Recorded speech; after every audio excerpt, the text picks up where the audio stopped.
So I'm here today.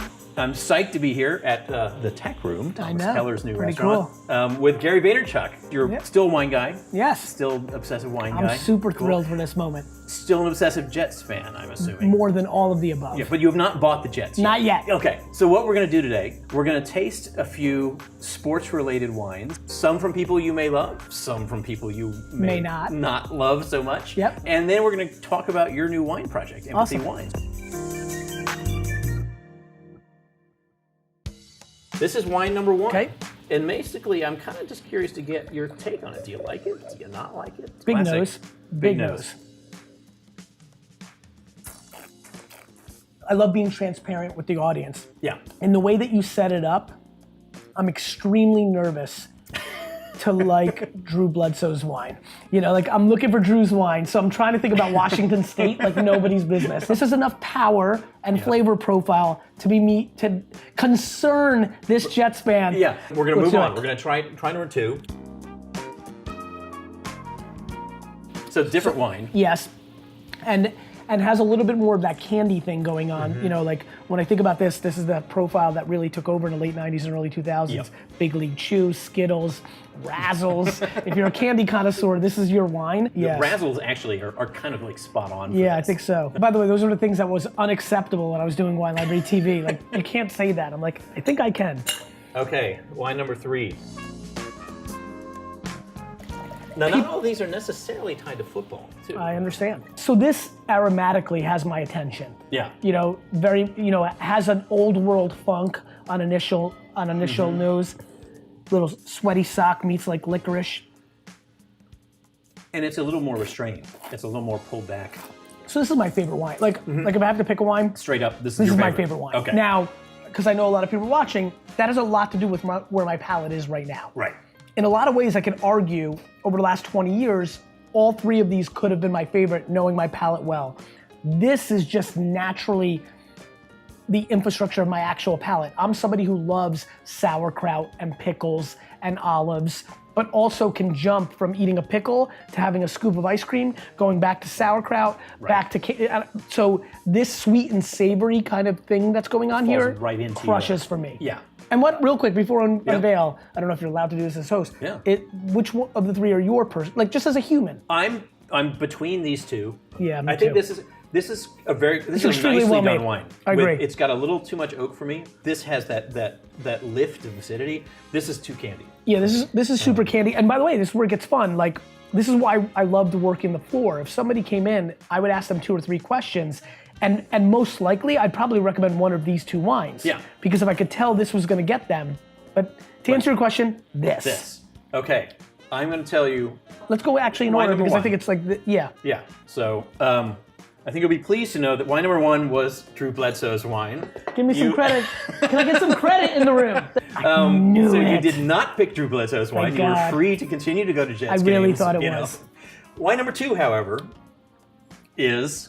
Oh, this is going to hurt their feelings. This is the Jets wine. Listen, this couldn't have been better. That's what the wine is. It's made by Joe Wagner, who made Mayomi and so on. Who's awesome. You know, who's in that zone of richer style wine. Yes. Wine number 3, so you didn't go for football at all. Good. Dwayne Wade's new wine. Oh. I am massively impressed. And is that with Paul Meyer? That's with Paul Meyer, yeah. And with a young winemaker. I'm still sharp in the wine game. Wow, I'm really impressed with the Wade cab. Super good. And he's a really cool guy. Super good. He's a great guy. We're free of the sports stuff. Yes. Let's talk about empathy. Because I haven't tried these wines yet. Good. Well, I think I'm really excited to hear it. You know, as a 14-year-old kid working in my dad's liquor store, I dreamed of having a winery. What is fun about this is the fact that my winery, being a direct-to-consumer brand, where the wine's available only at the winery direct-to-consumer, has been a really fun project. And to be able to sell 9,000 cases direct-to-consumer within 10 months, or a year, excuse me now, is remarkable. There's wineries. What's the price level?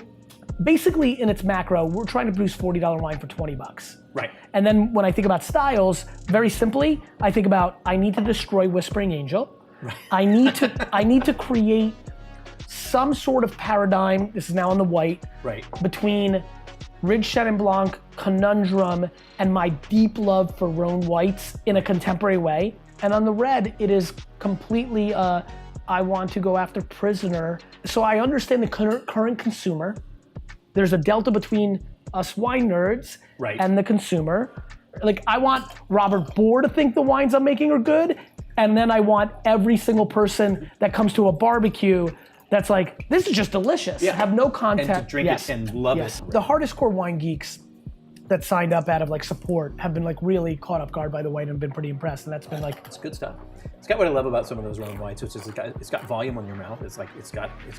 Well, that's the point. There's this cliche divide between California sunshine and like rocky Chablis. Right. The rosé is done extremely well because there's a delicious factor and it's on trend. The rosé trend just doesn't The stop. red, we're like uncomfortably confident about. Right. It's the white that I had the most fun with because I got to play. How do you get a Sancerre drinker to love it? How do you get a Chablis drinker to love it? How do you get guys like us that love it? And how do you create a wine that can please both of those people who are in very different profiles? You know? Correct. You know, much like why I think we both like number 3 and why I think you're leaning into this white, to me, acidity balanced with fruit is the most binary game of wine. Yeah. If you can drill that, then you're in the game. So I've got a question. Since you are a marketer, you've become a marketer, you're in marketing, and I'm not. Yes. But when you first ran across Rosemary Angel, did you think, oh, people are going to go for this like crazy, or did you think, I don't like to guess. Right.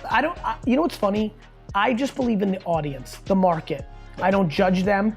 I definitely don't wine snob them of like, how do they drink that garbage?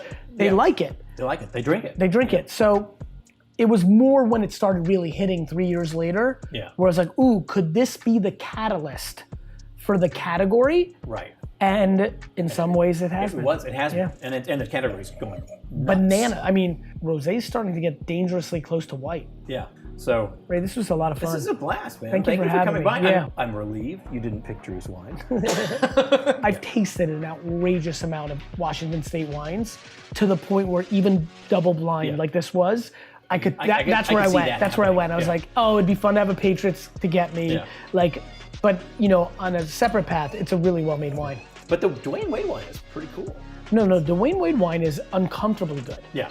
Kudos to the Paul Meyer crew. Yeah. The tendency of going too over the top with that quality of grape. And this is the classic test too. It's like favorite wine. It's always the empty glass. Always. Thank you for coming by, man. Thank you for such a having me. blast. Cheers. Cheers.